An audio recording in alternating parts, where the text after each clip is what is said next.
How you doing guys, Brandon here, welcome back to Retro Dodo, and there's another handheld from ANBERNIC on the block called the RG351MP, and today I'm going to review it for you. Is it a little late to the party or is it actually worth picking up? Let's discuss.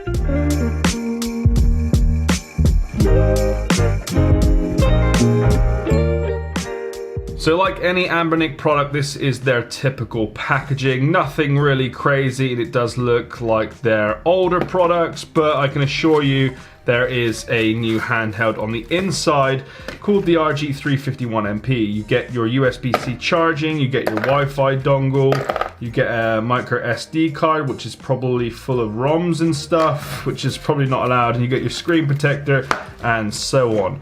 Pushing that to the side, here is the RG351MP, and I've gone for the ocean blue, and I can tell you the ocean blue is absolutely stunning, and I'm glad ANBERNIC has picked a few different colors to go with instead of their classic gunmetal gray. They do have matte black, ocean blue, which is this one, and they have a mint green as well. So you're probably wondering, if I pull over the old RG351M, you can definitely see some differences in terms of design. The actual 351M here is slightly thinner and has a 16:9 display, whereas the RG351MP here has a 4:3 display with a resolution of 640x480. So it's like that of the RG351V, which looked great, performed brilliantly, but some of you may not like the design.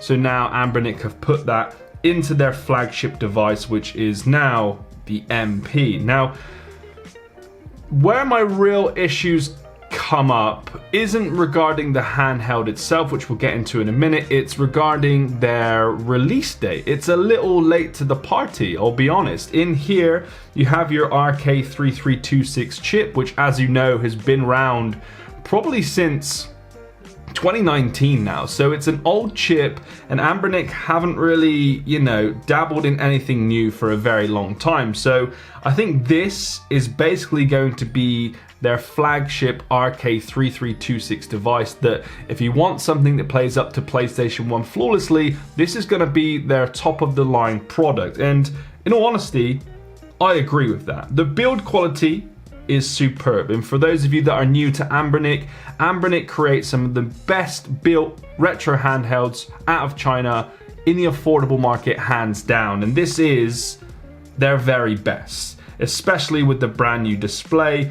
So what this is made out of is a whole block of aluminium. You've got your triggers on the top, your USB-C, you've got your classic analog sticks and your D-pad locations, typical of old ANBERNIC products, and everything on here is well finished and well built. Like, the D-pad is incredibly strong, very responsive, perfect for fighting games. Your two analog sticks are identical to that of the Nintendo Switch.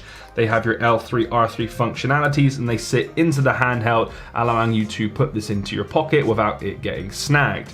Your A, B, X, Y are slightly different. They have a clickier feedback. They're still soft on touch, but compared to others like the old RG351M, it's slightly more clicky, I think. And then at the bottom you've got your TF card slots for your firmware and your ROMs. The speaker grills are at the bottom, so they're away from intruding your hands, and everything just feels nice. This is probably their best built product to date, and with the addition of the brand new screen, which has a glass cover, it just looks and feels perfect. I'll be honest, it's a perfect handheld in terms of ones that have a 3.5-inch screen, and I think that's where ANBERNIC really wants to place this product. But again, before I get into the gameplay, they're late to the party. The RK3326 chip is well overused as of now, and most of you out there who are watching this probably already own an RK3326 handheld. So the question that comes into play is, should you upgrade to the RG351MP? And I'm hoping this review kind of lets you know. So the current stock firmware is pretty basic in all honesty. I've had a couple of problems with it regarding to the volume, for example. When you put that up to full blast, you do get some distortion, and some games were in different folders. So what I do recommend if you pick up this handheld is to completely get custom firmware and organize your ROMs and your files from the ground up. But I'm hoping in the future ANBERNIC will come out with custom firmware and it will fix all of those problems. It's a pretty easy fix, but it just means for those of you that are new to the handheld scene and want something that works perfectly straight out of the box, you may need to do some configuring. So in terms of gameplay, I'm going to take you through some emulation here, nothing crazy, but like I've reviewed RK3326 handhelds for years now, and basically it emulates everything up to PlayStation 1 perfectly. N64, PSP, and Dreamcast does get a little bit sketchy and the gameplay quality isn't perfect. You will get hiccups, you will get frame rate drops, crashes, and so on. So I'm not going to class this handheld as playing PSP or N64 or even Dreamcast to that matter flawlessly. That you'll have to wait for towards the end of next year, but we'll get onto that in a bit, and that's my biggest concern about this handheld. So let's jump into some gameplay and you can have a look at the quality yourself.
So as you saw there, a little look at some gameplay. It runs most games pretty well. Even N64 Mario Kart was running pretty good, but once you start getting into larger 3D games on these bigger consoles, it starts to go downhill. So For me, this personally is the ultimate RK3326 handheld. A lot of companies are starting to move away from that, and even ANBERNIC have teased their RG552, which is a bigger 5-inch handheld, which may be running Android and a different chipset. So in regards to where it is on the market, it is late. If it came out 6 months ago, it would dominate the market, but it's just too late. A lot of things are coming out recently, like news about the Retroid Pocket 3, the Odin handheld, and so on. Competition is just extremely high, and for the $150 price tag, it's getting questionable whether it's worth it. Do I personally love this handheld?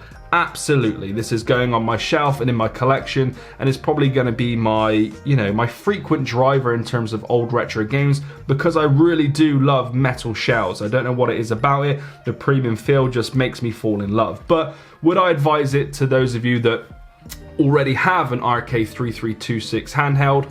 Probably not. If you really want to add it to your collection and you like build quality and you want to upgrade your screen, then yes, go for it. This is going to be the ultimate RK3326 handheld, and you won't ever have to upgrade again. But then, just on the horizon, there are other handhelds coming out that are going to be far more powerful than this, and probably around about the same price as well. So that's what I have to say in regards to my review of the RG351MP. Is it a good handheld? 100%, but is it late to the party and maybe one that I advise skipping on? Yeah, especially if you already have an RK3326 handheld.